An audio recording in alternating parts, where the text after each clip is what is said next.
my name is Dennis Eleanor and welcome to my experiment space.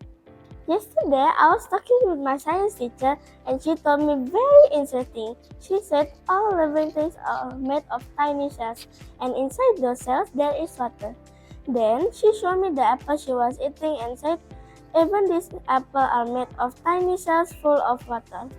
That made me curious, so I asked her, can the water inside the cells freeze? She smiled and gave me an apple and said, why don't you try it at your home and using your freezer?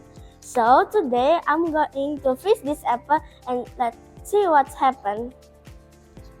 Alright guys, I'm home. Before starting, I learned that apples are made of millions of tiny plant cells. Inside the cells there is water, sugar, and other things to make the apple juice.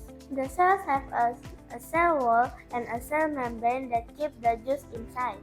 Now let's start our experiment. Here are the things we need for the experiment: an apple, a glass, and freezer. First, wash the apple so it's clean. Let's go!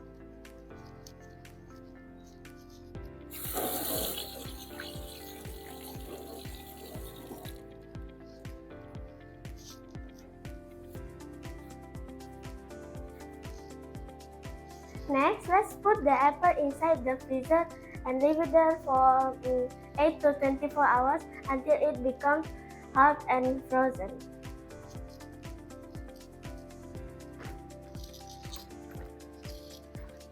Let's wait until tomorrow. Bye-bye guys.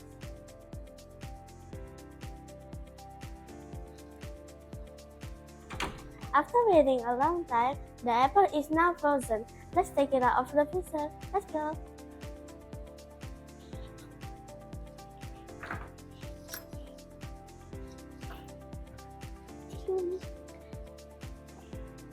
Now we need to let the apple thaw or warm up about 3 to 4 hours.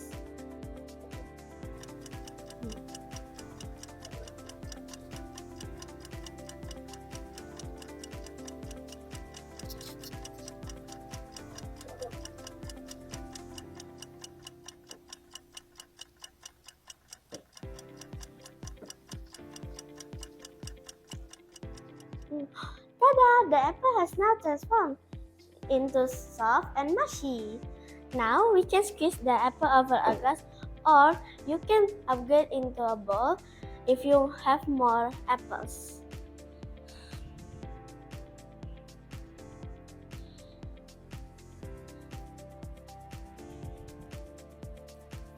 Wow, the apple juice is coming out.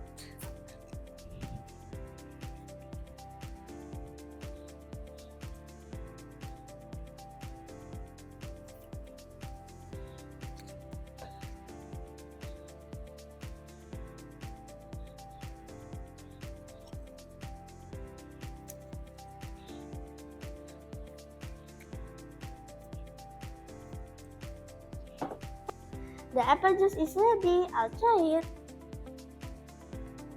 Yummy! Don't forget to try it at your home. So, what actually happened in this experiment? When the apple was in the freezer, the water inside the tiny cells froze and turned into ice. When water freezes, it expands and takes up more space. Because of that, the ice inside the apple cells pushes on the cell wall and breaks them. When the apple thaws and the ice melts, the cells are already broken, so the juice inside the cells leaks out. That is why the apple becomes soft, mushy, and watery, and it becomes much easier to squeeze out the juice. Doing this experiment helped me to understand what my teacher meant when she said apples are made of tiny cells. To help me imagine it better, I think of the cells like tiny water balloons inside the apples. In a fresh apple, the balloons are full and still not broken, but when the apple freezes, ice pops many of those balloons. So when the apple thaws, the juice inside those balloons comes out easily. Thinking about it this way helped me to understand the idea of tiny cells much better. So now we know that freezing apples help break their tiny cells, which make the juice come out more easily. Science isn't only in the laboratory, it can happen right in your kitchen. What other food do you think we could freeze and test? Maybe strawberries, mangoes, or oranges. Let's keep exploring and discovering together to improve our knowledge. See you in my next experiment. Bye bye!